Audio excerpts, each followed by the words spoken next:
বলল, মাকে বলেছিলাম নুডলস করে দিতে, মা করে দেয়নি। আমি তখন মায়ের হাত ধরে টেনে বলেছিলাম না দিলে মানবো না, দিতে হবে। তখন মা আমার গালে দুটো চড় মেরেছে। কথাগুলো বলে জিহাদ আবার কাঁদতে শুরু করেছে। জিহাদ আমার কোলে, তার মুখটা আমি আমার বুকের সাথে চেপে ধরে বললাম, আর কাঁদে না পাপ্পা, আমি তোমার জন্য এক্ষুনি নুডলস করে দিব, চলো আমরা এখন কিচেনে যাই। জিহাদকে নিয়ে কিচেনে গিয়ে দেখি ঘরে কোনো সবজি নেই, এমনকি পেঁয়াজ কাঁচামরিচটাও নেই। সন্দেহবশত ভাত সালনের হাড়ির ঢাকনা খুলে দেখি নীলা কিছুই রান্না করেনি। তারপর ওর জন্য সকালে ঢেকে রেখে যাওয়া খাবারটা দেখলাম খেয়েছে কিনা, দেখি ওটাও খায়নি। নীলা তবে আজ সারাদিন কিছুই খাইনি তো আমিও। সেই যে সকালবেলা খেয়েছিলাম দুনলা, তারপর সারাদিনে 3 গ্লাস বরফ শীতল পানি আর কয়েকটা সিগারেট, এছাড়া আর কিছুই খাইনি। এমনিতে অফিসে যাওয়ার সময় রোজ নীলা টিফিন ক্যারিয়ারে করে আমার জন্য দুপুরের খাবার দিয়ে দেয়, আর বারবার নিষেধ করে দেয় বাইরে কিন্তু কিচ্ছু খাবে না, বললাম অসুখ বাঁধতে পারে। আজ অফিসে যাওয়ার সময় সে বলেওনি আমার শরীর ভালো না, দুপুরের খাবারটা তুমি টিফিন ক্যারিয়ারে নিয়ে যাও। আমার খুব খারাপ লাগছে, কিন্তু এখন আর রাগ করতে পারছি না নীলার উপর। আমি জানি নীলার উপর রাগ করাটা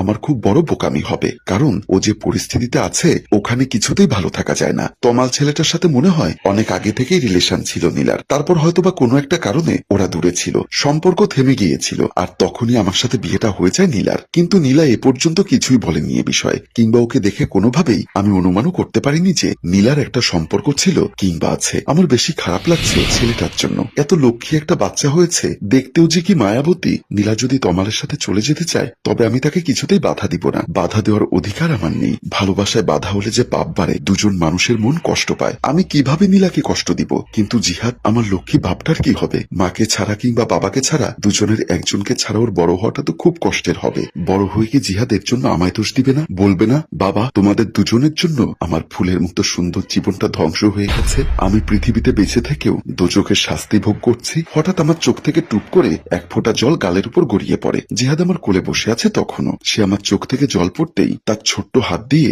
গালের জল মুছে দেয়, তারপর কিছু না বলে বোকার মতো আমার মুখের দিকে তাকিয়ে থাকে। ওকে এভাবে আমার দিকে তাকিয়ে থাকতে দেখে আমার কি যে খারাপ লাগে, ভেতরে কি যে তোলপা শুরু হয়, মনে হয় চিৎকার করে কাঁদি, গলা ছেড়ে কাঁদতে কাঁদতে মরে যাই। কিচেন থেকে জিহাদকে কোলে করে নিয়েই বাইরে যাই, কিছু বাজার করে আনতে হবে। নীলা যদি ঠিক থাকতো তবে সে আরো 3 দিন আগে লিস্ট করে ফেলতো বাজারের। জিহাদকে নিয়ে দরজা পেরিয়ে বাইরে যেতেই সে বলল, বাবা আমরা বের হয়েছি কেন? আমি থমথমে গলায় বলি, বাবা ঘরে তো বাজার নেই, বাজার করতে বের হয়েছি। জিহাদ আর কিছু বলে না, চুপ হয়ে থাকে। সম্মানিত দর্শক, এই গল্পের বাকি অংশ দেখতে চাইলে কমেন্ট বক্সে লিখে জানান। আমাদের গল্পটি চলমান, গল্পটি রচনা ও পরিচালনায় মঞ্জুর মোর্শেদ, ক্যামেরায় শিহাব ও আশরাফ। ধন্যবাদ।